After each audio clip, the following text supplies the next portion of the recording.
Anis, we've known each other a long time. I first knew you when you were a graduate student in the Midwest. And I'm just thrilled that finally, instead of my being your guest in Indonesia, you are my guest here at Stanford. And I wanted to take this opportunity to ask you some questions about Indonesia. One of the things that is the most striking, perhaps, to anyone looking at Indonesia is its incredible diversity. Hundreds of ethnic groups, different languages, all the major world religions are represented in Indonesia, ecological differences, economic differences, and yet it's a democracy. And since 1998, one hopes that will continue, it has been a democracy, despite having had very little historical experience of democracy. So what's the secret to your success? Yeah, well, first of all, thank you. I really enjoyed being at Stanford here. Now, with regard to democracy in Indonesia, yes, it started in '98, and it has been years since then. But the foundations of that democracy was built long before '98. You mentioned earlier about the extreme diversity. Democracy requires some common ground to glue these nations together. Right. Otherwise, it won't function. Right. Now, Indonesia had its independence in 1945. However, the spirit of being one nation in this archipelago was agreed upon 17 years before the independence. and there was a language was adopted there as common language. And this is very democratic in a way. Why? Because the language that was chosen as common language was not the language of the majority. It was the lingua franca of the archipelago, adopted as the national language. And I think it helps to create the feeling that this is one nation. And on top of that, right after independence, democracy requires equality. Right after independence, we had more than 120 small kingdoms and sultanates. And Indonesia decided to abolish the aristocracy systems that was there and created a very egalitarian foundations that 5 decades later, when formal democracy was adopted as a system, the foundations is already there. The feeling of unity. Let me interrupt you. Sure. Let me go back to the first point you made. If I understood you correctly, you were suggesting that if a majority language had been made the national language, the minorities who didn't speak it would have revolted and maybe even destroyed Indonesia. Is that the point you're trying to make? That this small group, I guess these were the East Coast Malays, right, that spoke Malay, which became the basis for Indonesian, that they were too small to threaten the state? That's one, but also the fact that the majority understood that the language, that's the language of the minority, has become the lingua franca. Yeah. And willingness to adopt that is, I think, create the sort of legacy that we can agree upon something that may not be the interest of the large portion of the society. And that is a very important experience. Yeah. And that was done prior to the presence of a state. And that was more of a civil society thing. And I think this is also the other reasons why our Indonesian democracy is consolidating now, and I hope it will continue, is it has this vibrant civil society. Yeah. The civil society that has been very active in promoting democratic values. So democracy is not only procedural democracy, an electoral process that is there, but also a very living spirit of democracy that is being practiced. And I think it requires that civil society to be there. That's where I am now managing a university. And higher education in Indonesia is extremely crucial in supplying sufficient resources, producing a middle class, modern, highly educated, not only for the leadership level, but also at the masses level. And that, I think, one of the very reasons why our democracy is so far so good, and hope it continue. I want to go back to your comment about civil society. I think it's generally understood that a civil society may be a necessary ingredient for democracy. But at the same time, a civil society can believe in a variety of things. They don't necessarily all have the same values. We know that more Muslims live in Indonesia than in any other country on earth. And therefore, if we talk about civil society in Indonesia, to what extent are we actually talking about an Islamic society? And that, of course, raises the question, which is, I think, of particular interest here in the United States, not to mention Indonesia. Are Islam and democracy really compatible? Yes. Is there a relationship that works in Indonesia? Yes, I think, well, the fact that Indonesia is a majority Muslim nation often made us being under the spotlight for our democracy. The question is just like that. Is a democracy compatible? We practice both. The society in Indonesia is reflecting the symbols, the values of Islam. From TV programs to books to literature, it reflected the value of Islam. And on the other hand, we're practicing democracy.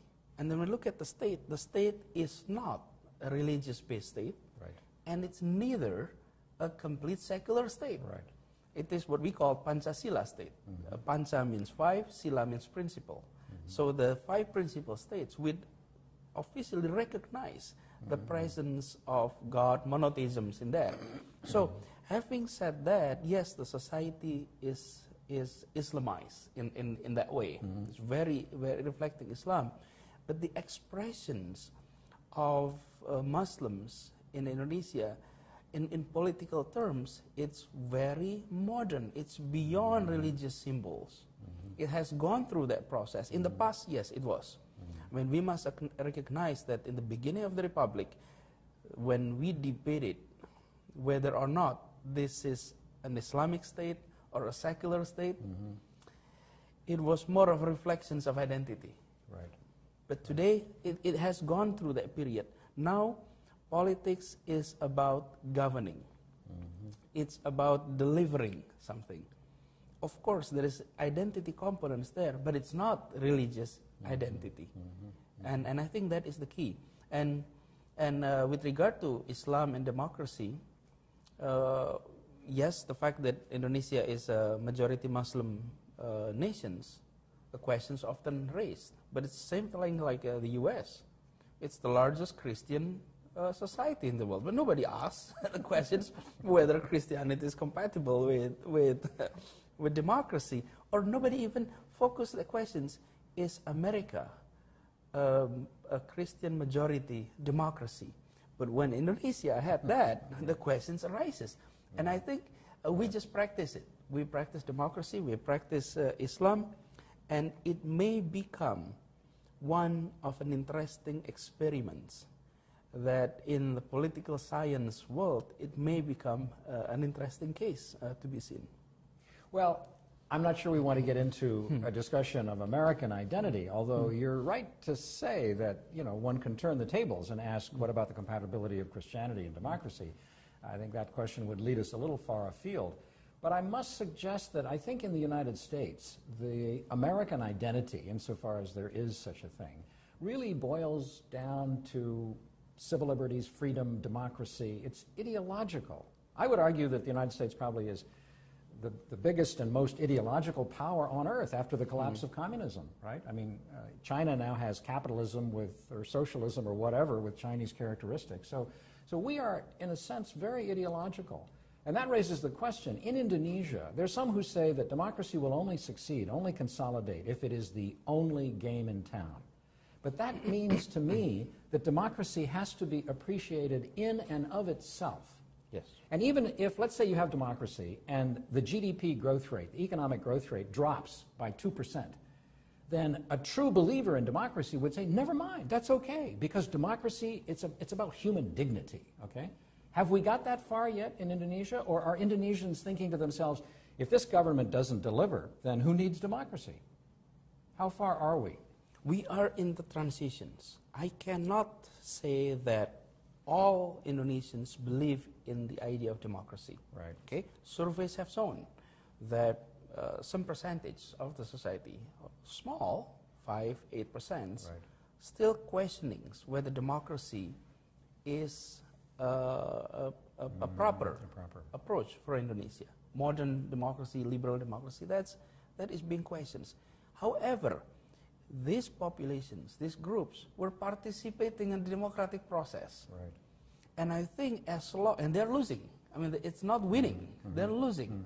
And if the definitions of democracy is the only game in town, they are playing in the game. Only game in town, right. And I think if in quote, the losing parties willing to stay in this process, we're consolidating. And I think that's where we're heading now. It doesn't mean that this makes the government no longer subject whether or not they deliver or not. I think the issue is more on if they fail to deliver, they will switch to others. To another party. But stay within the system. Stay within the system. Right. And I think it's important. And in many new democracies, there's always threat. Right. The old players who are still there, all the remnants of old players, and those who are ideologically against democracy. It's always there. And I think the challenge of Indonesia today is how can we continue this? And this is where international community comes in. Don't punish because we practice democracy. Right. Why I said that? You look at Vietnam, you look at China. Their economic development is there. Certainty is there. You invest a lot. You go there and practice. Why? Because there is policy certainty. Well, that's giving incentive to non-democracy. Why? Because this democratic people in the transition democracy are noisy. The policy uncertainty is not there. But that's the nature of democracy. It takes some time until it stabilizes. No, that point is very well taken. I mean, I confess that there are some, perhaps, especially in the business community, that might value predictability, frankly, above democracy. I mean, I would understand from their point of view, knowing that there won't be a strike next week, and maybe even knowing who's going to be elected so they know who to deal with, right? That matters a lot. But I want to return to the fact which you alluded to briefly, which is that you are the president of one of the most, in my judgment, innovative universities in Indonesia, Paramadina University. And we talked about civil society. In a way, one might suggest that you are in the process of helping to enrich and create and deepen and educate civil society. So here's the question I want to ask you. Now, this might surprise you, but what is the biggest problem you face as the president of Paramadina University in doing the job you want to do? There's two things here. Number one is with regard to student body. Right. The challenge in many developing countries, not only Indonesia, many developing countries, universities serve as escalator for people from all levels, in the lower level of the society, the lower socioeconomic level, to move up the ladder through higher education. So education served that. And in Indonesia, it has served it well for the past 3-4 decades. All of us, the educated of Indonesia, will never play the role that we're playing without the higher educations that we got. So it was very instrumental. The problem today is that the cost of education, especially higher education, has risen a lot. And that made us in a situations where if higher education help to form future middle class, and today's middle class of Indonesia was formed from the lower class of Indonesia of the past. My concern is the future middle class of Indonesia may be coming from the existing middle class of Indonesia. And social mobility will not be there. Exactly. So that is, I think, one of the biggest challenges that universities, perhaps universally. The challenge in Indonesia is more urgent because we have not created enough size of a big size of a middle class, like we would like to be. So this role has to be continued there. And I think the business sectors and government must pay attention on that aspect. So that's one aspect of the higher education. The second aspect is with regard to influencing discourse in the society, in politics, in public policies. And we must acknowledge that in Indonesia, academics, people on campus, they're not only teaching and researching. Most are also involved as activists and policy making process. And I think this is where one of the strengths of many universities were actually there. And this is also another challenge. We must continue to be able to color the policy making process, the discourse, including with regard to democracy, respect to diversity. And all of this is being cooked in the universities, this process, and the society benefiting from that. Do you sometimes feel, though, I mean, you're portraying an optimistic picture, and perhaps it's necessary to be an optimist in order to get things done. If you don't think it's going to work out, why bother? But I'm wondering if you may exaggerate the extent to which an intellectual elite can effectively lead a country. Because I remember in the authoritarian days of President Suharto, there was something called the Berkeley Mafia. Now, in my judgment, they were well-meaning and talented, and actually they did a very good job, in my opinion, on the Indonesian economy. But they were affiliated with a thoroughly authoritarian regime. It was as if it didn't matter to them that they were working with and for an authoritarian regime. I wonder about the reliability of intellectuals. I think it was William Buckley, an American right-wing commentator, who said years ago that he would rather be ruled by 100 names drawn at random from a Boston phone book than by the entire Harvard faculty. Do you feel that way about intellectuals in politics? Well, I think politics is rather different in the sense that intellectuals is often having more burden when they enter politics compared to non-intellectuals.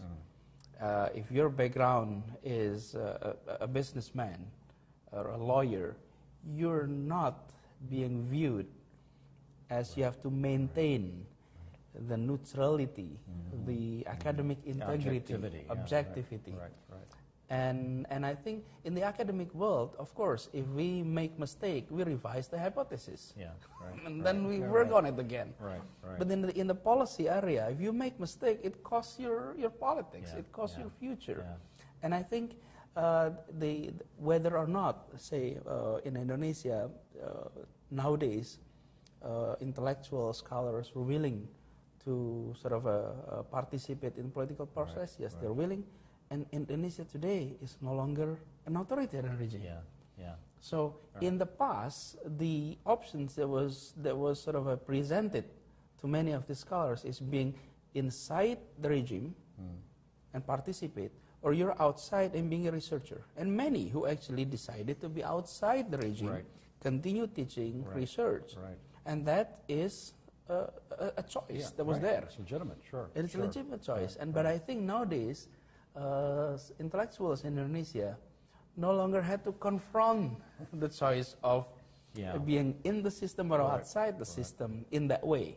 That is conflicting. Because it is a democracy. It is a democracy. And that's, I think, the privilege. Well, that raises a related question. I mean, you have been selected, congratulations, as an international visitor, international scholar at the Humanities Center. Now, if we look at the humanities in Indonesia, and compare it, let's say, with engineering, supposedly, quote-unquote, more practical disciplines, would you say that Indonesia can do without the humanities? That, what we really need is to build roads, our ports need improvement, infrastructure, hard science, architects, and so forth, and we really don't need, poetry, right?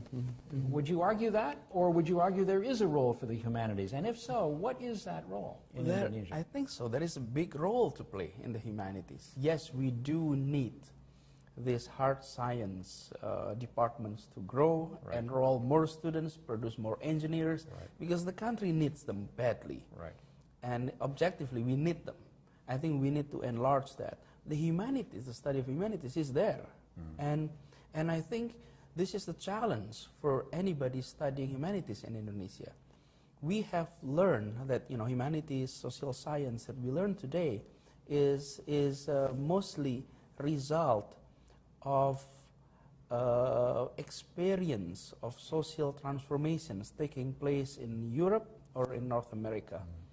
And scholars have been able to convert those experience into modern social science using modern social science language. Therefore, it becomes universal. Like modernization theory. Modernization theory, many of this right, theory. Right. Now, the challenge, I think Indonesia and many other nations, Indonesia is a very unique case because of its diversity, Right. have gone through transformations, changes, and we do not have enough scholars that are able to convert those experience into modern social science language Right. that is understood universally, and also this is a knowledge that can help people to understand what is taking place. Right. Look, a few years ago, conflicts was there in Indonesia. Yes. Today, Right. it's absence. There's a lot to be learned. Well, maybe not completely absent. Not Yeah, completely, right, but right, many but of still, this, especially communal. Right. This, Right. from central to local government, there is often issues. Right. But communal conflicts is very much down. But there's a lot of things to be learned from there. The challenge is we don't have enough scholars to actually undergoing research and be able to convert that. Peace-making process. Yeah. And this is just an example. Well, you could argue that conciliation, or in this case perhaps reconciliation, is necessarily rooted in culture, and also in history, and also in identity. And these things are hard to quantify. An Yes. engineer can build a bridge. Can an engineer build peace? That's much trickier. Yeah. That would be my own view, although I should be asking Yeah. the questions and not giving the answers. Yeah, no, but also here's the thing: we have been. I mean, if you look at the history of the nations, it's been led by people of humanities background. And yes, Sukarno is an engineer, but if you look at the writings, you look at the how he viewed things, it was much. The creativity is there. The imagination is there, and it was rooted more on his reading on humanities and social science instead of his reading on engineering, for instance. And I think of course, some would argue that Sukarno, although he was the father of the country, he also messed up the country. I mean, that's a historical debate. Right. But your point's well taken. I mean, and in a way, his romantic projection of a charismatic personality was critical in bringing people together and giving them some sense of identity. I think that has to be recognized. And an engineer could not necessarily do that. That's a skill that has to do with knowledge of human beings. Right, but I must also say that we need badly to develop our hard sciences, definitely. Right. So, yes, the humanity is there, it's rooted strongly, we have quite a good stock. Yeah. We also need to develop